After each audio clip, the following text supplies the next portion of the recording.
Salut à tous, c'est toujours M. Thierry avec vous et j'espère que vous êtes en bonne santé. Je suis en cas d'examen, c'est une grâce pour toi de comprendre ce que je vais expliquer dans cette vidéo. Dans les précédentes vidéos, nous avons parlé du champ électrostatique. Donc le mot statique définit que les charges étaient fixes. Les charges ne bougeaient pas.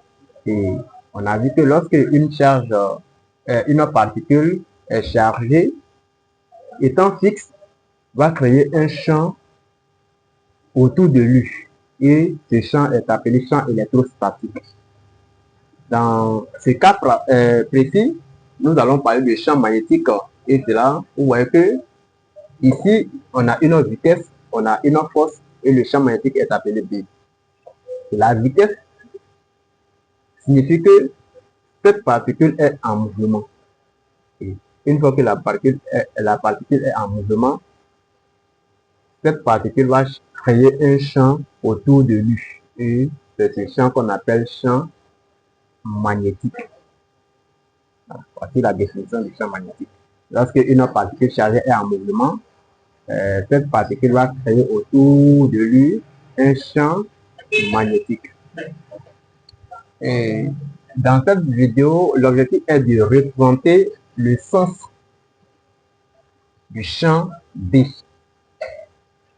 Et vous voyez que on a une vitesse, c'est-à-dire que la particule se déplace à la vitesse V. Et on a une force magnétique. Alors, la force magnétique a tendance de déplacer, de changer la direction de cette particule. Donc ici, M est dirigée vers le bas, cela veut dire que la particule va dévier vers le bas. Est-ce que vous voyez? Et ici, vous voyez que la particule est en mouvement avec une vitesse V. Et la force magnétique est dirigée vers le haut. Donc la particule va dévier vers le haut. Et à partir de ces deux grandeurs vectorielles, on va essayer de représenter le champ magnétique. Et pour représenter le champ magnétique, nous avons plusieurs règles. Mais dans cette vidéo, je vais vous donner la règle de la main droite. Alors, la règle de la main droite dit quoi? Je prends la main droite. C'est la main droite et non la main gauche. Je prends la main droite. Vous voyez que on dit les 4 doigts de la main droite. Les 4 doigts de la main droite vont se diriger dans le sens de V. Et le pouce qui est là va se diriger dans le sens de FM, c'est-à-dire dans le sens de la force magnétique. Et maintenant, la paume va se diriger dans le sens de B. Ça, c'est pour les charges qui sont supérieures à 0. Les particules qui sont chargées positivement. Et pour les particules qui sont chargées négativement, j'applique la même règle. Mais cette fois-ci, le sens que je trouve, j'inverse. C'est-à-dire que si c'était sortant, voilà, ça sera entrant. Si c'est entrant, c'est sortant. Et les symboles. Ici, le symbole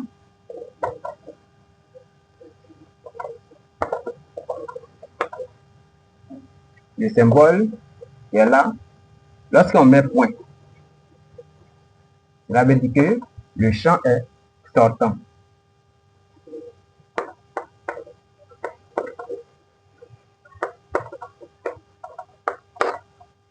Maintenant, le symbole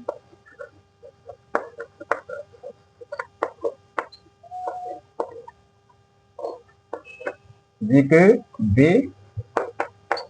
est entrant. Voilà. À ne pas confondre. Point, ça veut dire que B est sortant et croix veut dire que B est entrant. Donc, on va essayer d'appliquer cette règle dans ces différents cas. La vitesse V est dans ce sens. Donc, je prends les 4 doigts. Des trucs comme cela. F est en bas alors que le pouce est en haut. Donc, ce n'est pas bon. J'essaie de placer comme cela pour voir. Je place comme cela, c'est compliqué, donc faut t'adapter. Donc je place comme cela. Les 4 doigts se trouvent dans le sens de V, et voici le pouce, il va prendre le sens de la force magnétique. Et du coup, vous voyez que la paume est dirigée vers nous. Et lorsque la paume est dirigée vers nous, on va dire que le champ est sortant. Alors que le symbole de sortant, c'est quoi? C'est un point. Donc ici, on met un point. Voilà. Eh bien, on a oublié quelque chose. On n'a pas vérifié si la charge était positive. Mais on regarde, on voit que Q est supérieur à 0. Voilà. Donc c'est la bonne méthode. Voilà. On va dire que Q était inférieur à 0 là, ce que j'ai fait là, c'est pas ça. Mais comme Q est supérieur à 0, du coup, le B reste sortant. Je prends le deuxième cas. C'est là. J'applique la même règle. Les 4 doigts se trouvent dans ce sens. La force magnétique est vers le bas. Donc, je vais placer comme cela. C'est pas facile, donc adaptez-vous. Donc, je fais comme cela. Vous voyez que les 4 doigts est dans le sens de V et le pouce est dans le sens de FM. Du coup, vous voyez que mon champ B est sortant. Mais la charge est comment? C'est inférieur à 0. Donc, comme B est sortant, je ne vais pas écrire, je ne vais pas mettre le point. Cette fois-ci, je vais prendre ça. Parce que Q est inférieur à 0. Du coup, voilà. Je mets le symbole là. Je vais dire que B est sortant. Avec la main droite, vous allez voir que B est sortant. Mais comme la charge est inférieure à 0, on va prendre l'inverse de sortant, qui est quoi? Qui est entrant. Alors que entrant, le symbole, c'est une croix. Et je vous ai donné les symboles ici en bas. Je fais mon dernier exemple. Je fais la même chose. Lorsqu'il place comme cela, est-ce que c'est la bonne méthode? Quand il place comme cela, est-ce que c'est la bonne méthode? Non, parce que c'est vrai que les 4 doigts sont dans le sens de V, mais F monte alors que mon doigt, mon pouce est en bas. C'est pas bon.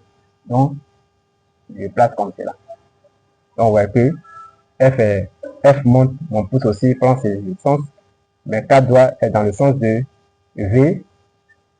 Maintenant, le pouce, la paume est entrant. Et la charge qu'elle a est supérieure à 0. La charge qu'elle a contient les deux représentations qui est ici. Et puis la charge qu'elle a contient les deux représentations qui se trouvent là. Donc, vous voyez que la règle est vérifiée. V est dans le sens de mes 4 doigts et FM est dans le sens de mon pouce et la paume est dirigée vers le tableau. Et lorsque la paume est dirigée dans le tableau, là, on dira que le champ est entrant. Et entrant veut dire quoi? C'est quel symbole? C'est croix. Donc, je mets croix, la charge supérieure à 0. Et maintenant, je vous laisse me donner le sens de B dans les commentaires. Et n'oubliez pas de liker avant de partir. Merci. Et à la prochaine vidéo. À la prochaine vidéo, là, je vais vous donner le sens de B et le sens de FM et je vais vous demander de trouver le sens de V. Je vais mélanger et puis je vais essayer de voir si vous allez trouver. Merci et à la prochaine vidéo. N'oubliez pas de mentionner des trucs que vous ne comprenez pas en classe de terminale. Voilà, je vais voir si je peux vous aider.